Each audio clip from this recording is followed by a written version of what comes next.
इसलिए हे भारत, संशय को त्यागो और तुम्हारे भीतर जो मुनि बैठा है उसे जगाओ।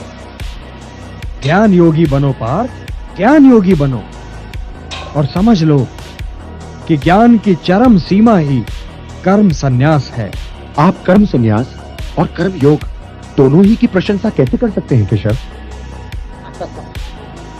ये दोनों एक दूसरे को काटते नहीं बंधु, और कल्याणकारी तो ये दोनों ही हैं, किंतु इन दोनों में श्रेष्ठ है कर्म योग।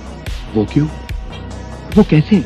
जो द्वेष और आकांक्षा से ऊपर उठकर कर्म करता है वो तो नित्य सन्यासी है ही, और वो द्वंद्वों से रहित होकर सांसारिक बंधनों से मुक्त हो जाता है।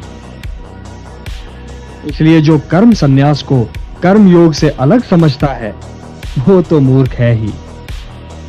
ज्ञानी ऐसा कभी नहीं समझते।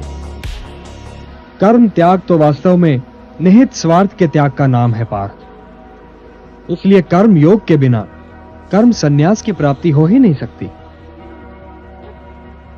कर्मयोगी को तत्वों का ज्ञान होता है और उसका देखना न देखना, सुनना न सुनना, चखना न चखना, जागना न जागना, लेना न लेना, छोड़ना न छोड़ना, और उसका हर कर्म लोक कल्याण के लिए होता है। और इसीलिए वो पाप से बिल्कुल वैसे ही अलग रहता है जैसे कमल जल में रहकर भी जल से अलग रहता है।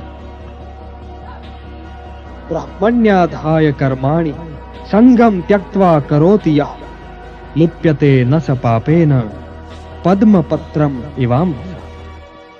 हे धनंजय, कर्मयोगी कर्म फल को त्याग कर परम शक्ति को प्राप्त होता है और 9 द्वारों वाले शरीर रूपी घर में सुखी रहता है कि उसका अज्ञान उसके ज्ञान को